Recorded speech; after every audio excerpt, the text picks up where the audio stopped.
Hi friends, welcome to Indhu's kitchen. இன்னைக்கு நம்மளோட கிச்சன்ல ரொம்ப சிம்பிளான அவுட்டர்ல நல்ல கிறிஸ்பியாவும் உள்ளுக்குள்ள நல்ல சாஃப்ட்டாவும் இருக்கிற மாதிரி ஒரு டேஸ்டான மெதுவடை எப்படி செய்யறதுன்னு பார்க்கலாம். மெதுவடை செய்யறதுக்கு நான் இன்னைக்கு 200 கிராம் அளவு உளுந்த தண்ணியில 2 முறை நல்லா கழுவிட்டு நல்ல தண்ணி சேர்த்து 1 மணி நேரம் முன்னாடியே ஊற வச்சிருக்கேன். இப்போ இந்த உளுந்த கிரைண்டர்ல சேர்த்து அரைச்சுக்கலாம். ஃபர்ஸ்ட் நம்ம தண்ணி எதுவுமே இல்லாம உளுந்த மட்டும் சேர்த்துக்கலாம். அதுக்கு அப்புறமா கொஞ்சமா தண்ணி தெளிச்சு நல்லா ஸ்மூத்தான மாவா அரைச்சுக்கோங்க. உளுந்த வடைக்கு மாவு அரைக்கும் போது தண்ணி அதிகமா சேர்த்துற கூடாது. அப்படி சேர்த்துட்டோம் அப்படினா நமக்கு வடையில நிறைய எண்ணெய் குடிக்க ஆரம்பிச்சிரும். கொஞ்சமா தண்ணி தெளிச்சு குறைந்தபட்சம் 20 நிமிஷத்துல இருந்து அரை மணி நேரம் வரைக்கும் அரைக்கணும். பாருங்க கிட்டத்தட்ட ஒரு அரை மணி நேரம் ஆயிருக்கு.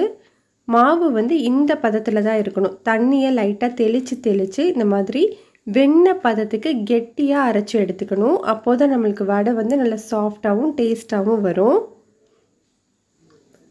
இப்போ நம்ம பவுலுக்கு மாத்தியாச்சு. மாவோட பதம் பாருங்க இந்த மாதிரி இருக்கணும்.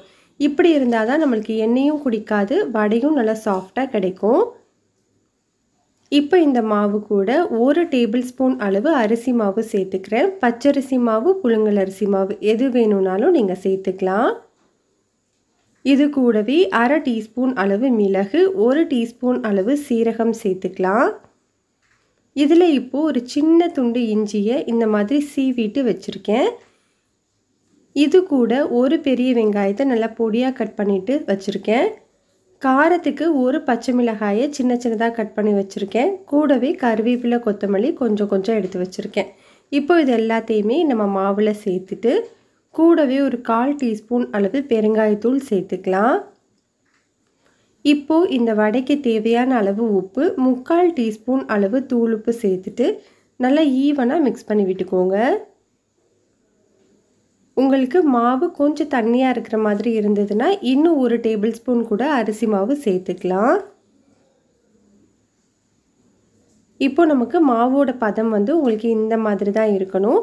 வடை செய்கிறதுக்கு ஒரு பாத்திரத்தில் கொஞ்சமாக தண்ணி வச்சுக்கோங்க.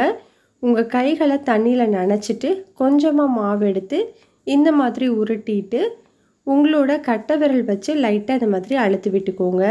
இப்படி பண்ணும்போது உங்களுக்கு பர்ஃபெக்டான வடை ஷேப் கிடைக்கும். இப்போ நம்ம வடை செய்கிறதுக்கு கடாயில் எண்ணெய் சூடுபடுத்திக்கலாம். எண்ணெய் சூடானதுக்கு அப்புறமா நம்ம ஒவ்வொரு வடையாக செஞ்சு போட்டுக்கலாம். ஸ்டவ்வை மீடியம் ஹீட்டில் வச்சுட்டு ஒரு சைடு நல்லா வெந்ததுக்கு அப்புறமா இன்னொரு சைடு திருப்பி விட்டுக்கோங்க. ஸ்டவ்வை மீடியம் ஹீட்லேயே வச்சு வேக வைக்கணும். அப்போ தான் நம்மளுக்கு உள்ளுக்குள்ளேயும் நல்லா ஈவனாக வெந்து வரும். இப்போ நமக்கு 2 சைடுமே நல்லா வெந்ததுக்கு அப்புறமா நம்ம வடையை எடுத்துடலாம். அவ்வளோதான், நம்மளுக்கு ரொம்ப சிம்பிளான டேஸ்டான மெதுவடை ரெடி ஆயிடுச்சு.